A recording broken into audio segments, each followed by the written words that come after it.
नमस्कार, जनमानस विवेचना में आपका स्वागत है। मैं हूं अमलेंदु भूषण खां। क्या वास्तव में नरेंद्र मोदी की बात जो है उस पे लोग यकीन करें या ना करें, लोग हंसे या ना हंसे, लेकिन पार्टी के लोग क्या हंसते हैं? इसकी ये तो बात खुल करके सामने नहीं आती है, लेकिन कांग्रेस के प्रवक्ता पवन खेरा कहते हैं जो कांग्रेस नेता नहीं हंसते हैं, लेकिन उनके दल के ही बीजेपी के लोग, प्रधानमंत्री नरेंद्र मोदी के मंत्रिमंडल के सदस्य ही उन पे प्रधानमंत्री की बातों पर हंसते हैं। उन्होंने एक घटना का जिक्र करते हुए कहा जो एयरपोर्ट पे उनके एक मंत्री मिल गए, नाम उन्होंने खुलासा नहीं किया, और उन्होंने कहा जो अपना मोबाइल ऑफ कर लो। तो उन्होंने कहा क्यों? तो बोला जो मैं कुछ सुनाना चाहता हूँ।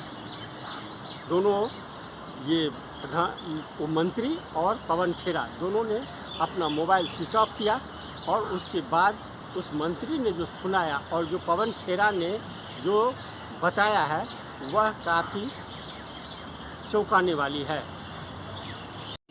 कोई भी जो सार्वजनिक जीवन में है उसको भी इस तरह का मजाक शोभा नहीं देता। मजाक है ही नहीं, ये फूहड़पन है। आप प्रधान बन जाएं इसका मतलब ये नहीं कि आप एक अच्छे इंसान बने। पहले आप अच्छे इंसान बने। अच्छे इंसान होते तो संवेदनशीलता हो। आप राजनीतिज्ञ हो सकते हो, वोट बटोरने की मशीन हो सकते हो, आप सस्ता मनोरंजन देने वाले एक व्यक्ति भी हो सकते हो, लेकिन आप जन नेता बिल्कुल नहीं। क्योंकि जन नेता के मन में एक दिल होता है, वो दिल धड़कता है, लोगों के लिए धड़कता है, आपके भीतर एक संवेदनशीलता होती है। 15, 16, 17, 18 साल के बच्चों की सुसाइड आपको मजाक लगती है? आप आंकड़े देख रहे हो एनसीआरबी की, 34 से 35% जो आत्महत्याएं हुई हैं पिछले 2-3 सालों में, वो नौजवानों की हैं, टीनेजर्स की हैं। शर्म आनी चाहिए। देश की आप प्रधान हो और इस तरह से फूहड़ता करते हो, इतना हल्का मजाक करते हो, और जो हंस रहे थे उन पर भी बड़ा ग्लानि होती है हमें। पता नहीं किस मजबूरी में हंस रहे थे। ठीक है, एक तथाकथित पत्रकार है, अपने आप को स्वघोषित पत्रकार है, उसके आप प्रोग्राम में जाते हो, पुंछ पे आप बोलते नहीं हो, देश में महंगाई पे आप बोलोगे नहीं, इतनी समस्याओं से देश जूझ रहा है उस पे आप बोलोगे नहीं, अदानी पे आप बोलोगे नहीं, चीन पे आप बोलोगे नहीं, और ऐसे हल्के मजाक करोगे जाकर वहां, और फिर अपने आप को आप नेता मानते हो। प्रासंगिक सवाल पूछ रहे हैं क्योंकि लगातार उदाहरण आपके सामने मिल रहे हैं कि जो हथियार तालिबान की मार्फत या तो बिक रहे हैं या बट रहे हैं, हमें नहीं मालूम, लेकिन वो उपयोग में भारत के जवानों के खिलाफ भारत के क्षेत्रफल में आकर इस्तेमाल हो रहे हैं। ऐसे में तालिबान से आप न केवल बातचीत की पहल करना, अपने बजट में 200 करोड़ आवंटित करना, क्या ये सही है, क्या ये उचित है? ये सवाल विपक्ष की हैसियत से हम पूछना चाहते हैं।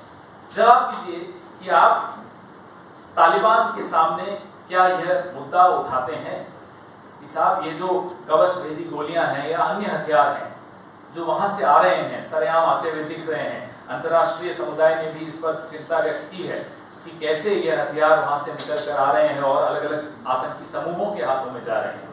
ऐसे में हमारे जवानों की सुरक्षा, हमारे देश में जो टारगेटेड किलिंग्स जम्मू और कश्मीर में होती हैं, उन सबको ध्यान में रखते हुए ये सवाल बहुत प्रासंगिक है कि क्या आपने जो विदेश नीति में परिवर्तन किया है, क्या इसका यह सही समय है, या इसके जो पैरामीटर्स हैं, जो फ्रेमवर्क है, जो दायरा है इस संबंध के जो आपने पहल की, क्या वो दायरा ठीक है? आज के लिए बस इतना ही। हमें दीजिए आज्ञा। आप मेरे चैनल को ज़रूर लाइक करें और सब्सक्राइब करें।